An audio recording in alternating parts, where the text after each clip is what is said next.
네, 안녕하십니까. 하트로브입니다. 어, 지금 계속해서 이제 위파사나에서 이제 지혜를 얻는 얘기를 하고 있는데요. 사실은 불교가 이제 가장 다른 명상에서도 뭐 삼매라든가 선정은 얘기를 하죠.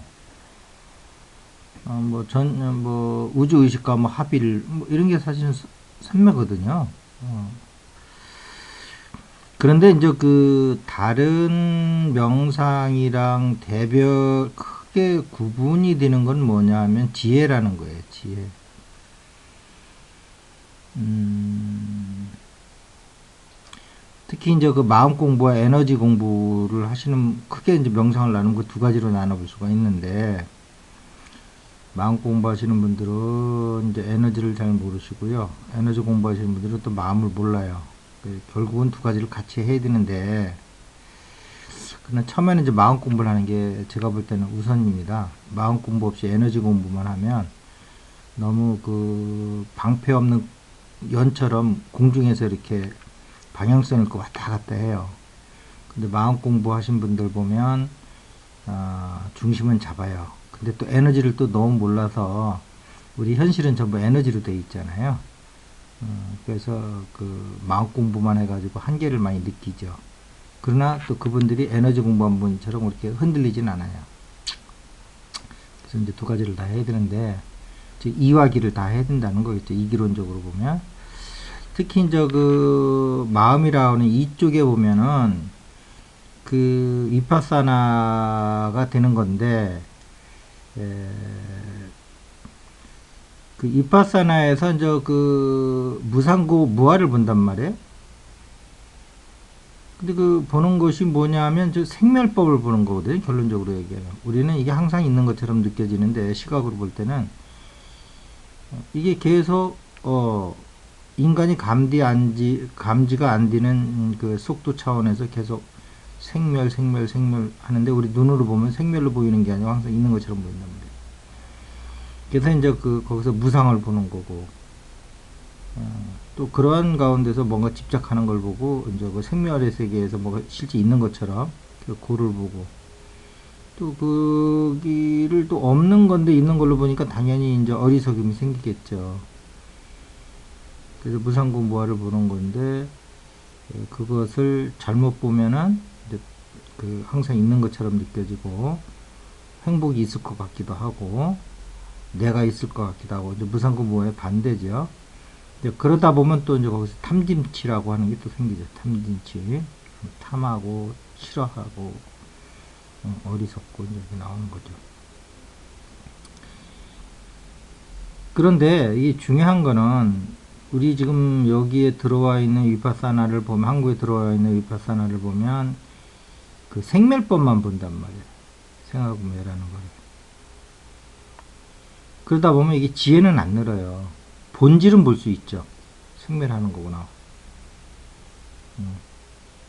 무상하구나. 무상고 무아를 터득을 할 수 있어요. 근데 그것이 지혜는 아니라는 거예요. 그거는 본질을 본 거지. 물론 넓은 의미에서는 그것도 지혜라고 볼 수 있겠죠. 그러나 실제 우리 이 매일매일의 삶에서 펼쳐지는 모든 군데에서 지혜를 드러낼 수 있는 건 아니다라는 거예요. 실제 모든 현실에서 무상고 무아를 안다고 그래서 뭐가 현실에서 여러분들 실생활에서 뭐가 달라지겠어요? 지혜가 안 나온다는 거예요. 본질은 알았지만. 이걸 잘 생각하셔야 돼요. 그렇다고 이런 실생활에서 어떤 실용적인 지혜라는 면이 안 나온다 그래서 무상고 무아가 무슨 그것이 가치가 폄하되고 그런 건 아니에요. 본질을 알아야지 사람이, 본질을 당연히.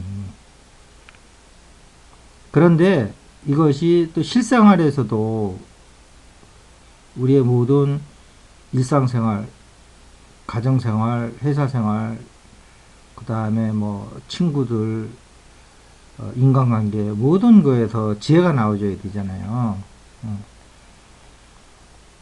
근데 그 무상구 무화가 지혜가 나오는 자리는 아니다 이 말이에요. 무상구 무화를 봤다고 그래서. 그러면 이것이 지혜가 안 나오면 실생활에서 모든 거기서 결정을 하고 생각을 하고 결정을 하고 행동을 해야 되는데, 그가 무상구 무화라는 건 봤지만은 그랬을 적에 이거를 대변해 주는 것도 에고란 말이에요. 그러면 어떻게 보면 더 힘들 수도 있어요. 수행자 입장에서는. 본질은 봤지만 실생활에서 이게 그 쓰임이 없는 거기 때문에 아예 차라리 그것을 모르는 일반인들보다 더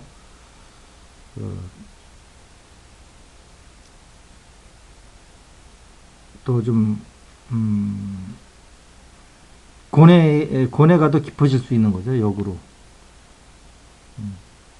현실에 적응을 못하고 있고 본질은 알고 있고 이러다 보니까. 그러니까 제일 좋은 거는 본질도 알고 무상공부화도 알고 현실에서 모든 상황이 있었든지 간에 지혜가 나올 수 있는 이 두 가지가 같이 갖춰져야 되거든요. 근데 이제 지금처럼 이렇게 그 단지 바라만 보는 그러한 그래서 이 환영이 사라지고 본질이 나타나는 무상공부화가 나타나는 이파사나 소행만 가지고는 한계가 있다. 아니 뭐 그거만 보려고 수행하는 것 같으면 뭐 문제될 거 없겠죠. 그러나 실제 생활에서 순간순간 지혜가 나오고 지혜를 사용하고 이런 거는 다르다는 거죠. 본질을 본 거하고 전혀 연관은 없는 건 아니지만 다르다 이거죠. 또 본질을 못 본 사람이 어떻게 또 그게 나오겠어요. 그러나 본질이 충분 조건은 아니다 이 말이에요. 본질 본 것이. 자, 그렇게 되면 여러분들이 제가 말씀하는 거에 실제 이런 부분에 대해서 불교적 수행을 하고 위파사나 수행을 하신 분 같으면 현실이라는 측면에서 적응이 잘 안 돼서 고민하신 분 같으면 같이 이제 공감할 내용들이죠. 제가 지금 얘기하는 게.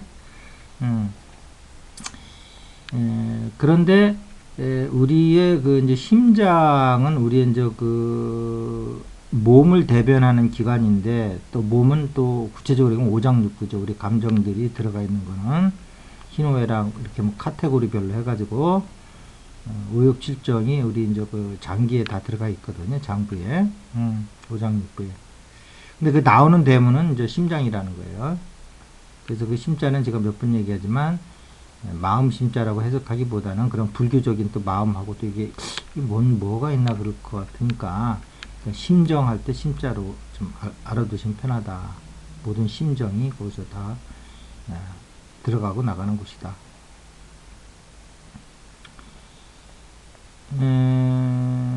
그래서 여기다가 자, 그런데 중요한 거 여기서 아까 그 무상고부화를 못 봤잖아요. 본질을 못 보면은 여기 심장에서 나오는 대답도 그거를 못 보면 그냥 힐링 정도뿐이 안 돼요. 물론 힐링 정도만 해도 뭐 엄청난 거지만 그냥 본질과 지혜를 추구하는 이제 수행자라는 측면에서 봤을 때는 이것이 본질을 못 보면 여기서 그분이 심장에서 얻을 수 있는 거는 힐링 정도. 내 안에 갇혀있던 부정적 에너지를 꺼내서 다 녹이고 거기서 교훈을 얻는 정도, 영적인. 그런데 이게 이제 그 1차적으로 이제 깨달았다고 그러면 공과 무아를 터득했다고 그러면 여기에 그거 공과 무아가 바탕이 돼서 이 심장에다 나오는 그 우리의 그 어떤 질문에 대한 어떤 상황에 대한 질문에 대한 대답이 그 공을 아시는 분들은 지혜를 끌어낼 수가 있고 모르시는 분은 힐링 정도 그런 차이가 있다는 거죠. 그럼 아까 왜 그러면 무상고 무아를 본 그것을 이렇게 얘기를 했느냐 하면은 그것이 충분 조건은 아니다 이 말이에요. 근데 사람들이 되게 그것만 하면 다 지혜까지도 증득하는 걸로 알기 있기 때문에 그것은 지혜를 얻는 가운데 얻기 위한 하나의 지혜가 더 중요하다 그러면 무상구 무화 공과 그 무화를 통해서 무화 정도를 통해서 무상구 무화를 봤다고 그러면 그것은 지혜를 얻는 어떤 하나의 그 밑바탕일 수도 있다. 물론 지혜보다 그게 더 우선될 수도 있는 거죠. 그러나 인격적인 측면에서는 지혜가 있어야 되거든요.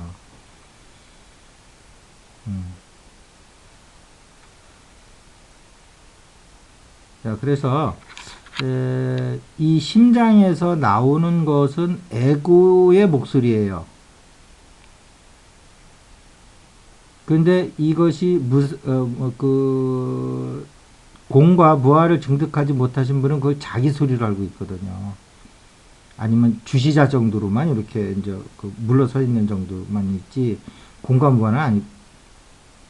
주시자는 또 공과 무아로 들어오는 길이긴 하나, 주시자 상태만 있으면 그거는 공과 무아를 증득한 건 아직 아니거든요.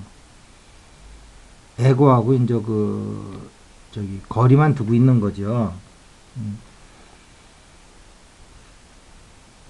자, 그랬을 적에 그 에고의 소리와 무아가 증득한 그것을 이렇게 비교를 해보면, 그러면 이 에고의 세계에서 내가 어떻게 대처할 건가, 공과 무아라는 차원에서의 나온 답을 이 에고의 세계에서 어떻게 드러낼 거냐, 그런 문제가 있는 것이죠. 그래서 예를 들면 예수님께서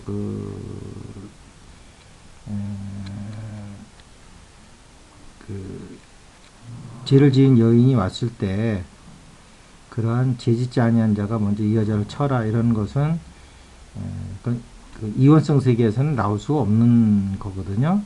그런 게 바로 이제 저 밑바닥에서 올라오는 지혜의 소리죠. 그래서 오늘은 여러분들께서 이러한 에고의 소리와 본성의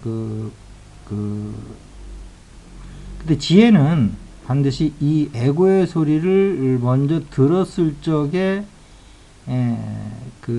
본바탕에서 지혜가 올라온다는 걸 여러분들이 잘 기억하셔야 돼요. 에고 작동 안 하면 우리 지혜도 작동을 안 해요.